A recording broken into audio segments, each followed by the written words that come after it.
Jack and the Beanstalk. A small boy named Jack lived with his mother. They were never very rich, but they had a dairy cow and she gave them enough milk to sell and live off. But one day she stopped producing milk and Jack's mum told him to go to the market and sell her.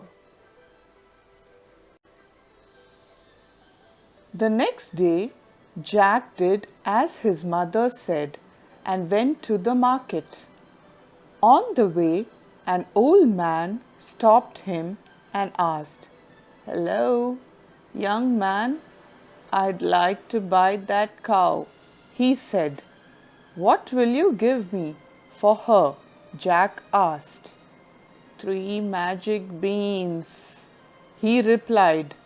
They shook hands on it and Jack took the beans home.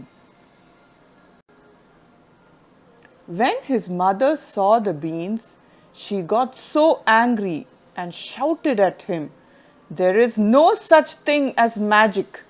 Magic beans indeed. Go to your room.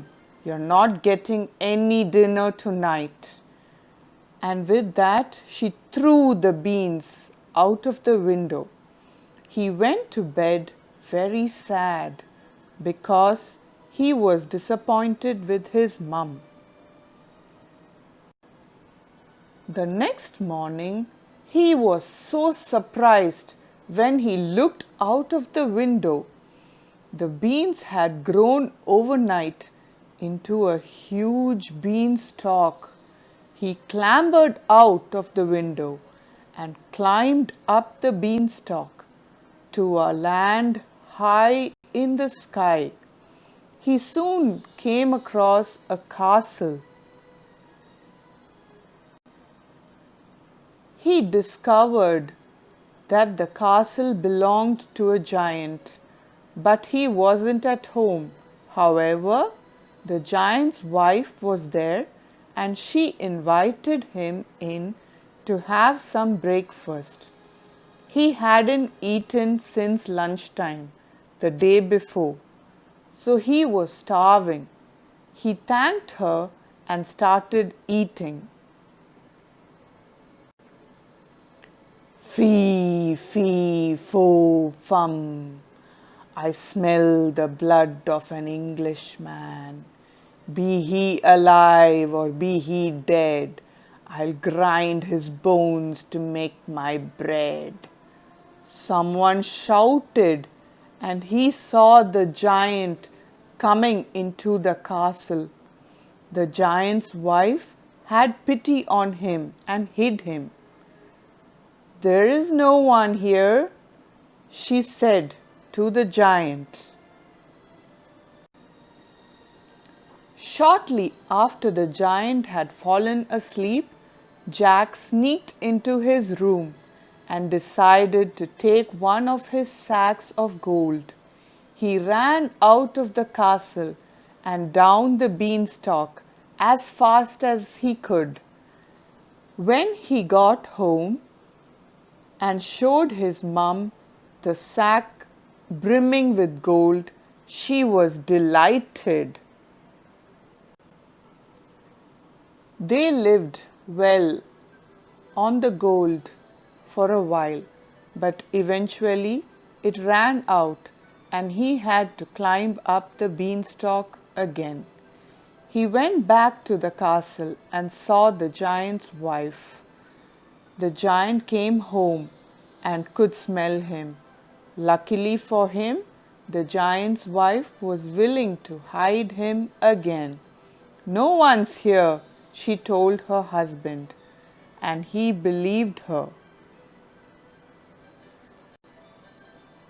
This time he had a hen with him. "Lay," the giant commanded, and immediately the hen laid a gold egg. He waited for the giant to take a nap and stole his hen. This time the giant heard the hen squawking and ran after him, but he couldn't catch him. He escaped down the beanstalk.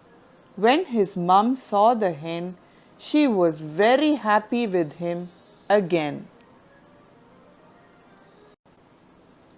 After a while, he went to the giant's castle for the third time.